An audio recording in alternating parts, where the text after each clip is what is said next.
Saan nga ba ang bahay dito ni... Saan nga ba ganito? Uy, man! Hey, what are you doing, man? Oh, ba't ka naglalabas? Sabi mo, batas ka. Pagka na dito sa bahay. Oo, batas na. O ano yung ginagawa mo? Papatupad ng batas. Kasi bilang isang batas, dapat alam mo yung mismong batas. Ikaw dapat ang unang gagawa niyan. Kaya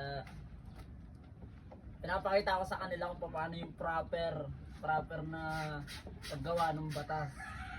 Ano, proper na paglalaba? Proper na paglalabaw. Pag may nakita kang ganyang ano, lagyan mo ng sunrox, bleach. Parang veterans ka na, idol ah. Sino tinuturuan mo? Wala ka namang kasama. Yan, mga... Sino ba? Mga... ano... mga bagong generasyon. Naiintindihan na ba ng bata yun? Para imbes Sa madaling sabi, nagtuturo ka lang kung paano maglaba. tinuturo ko lang, imbes na AI pa nila. Yung buhay na patunay na ganito dapat ang proper na paglalaba. Soy, idamay mo na dito pati yung mga dikulay.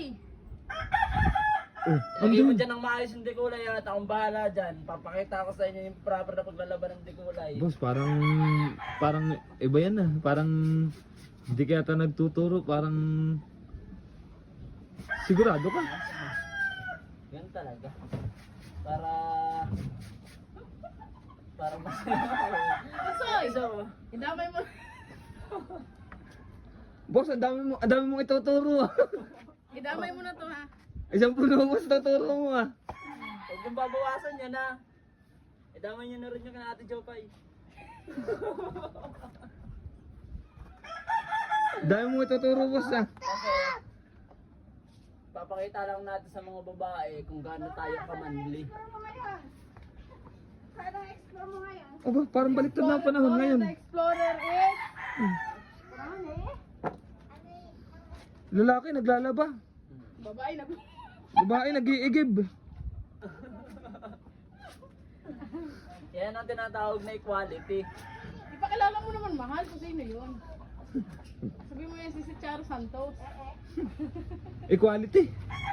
Bakit naman? Kasi madalas na ano, lalo na yung mga feminist, sinasabi nila na lahat ng bagay kaya din, yung mga ginagawa ng mga lalaki, kaya din nilang gawin. May mga nagwi-welding, kakabit ng scaffold, may nagmamasan pa nga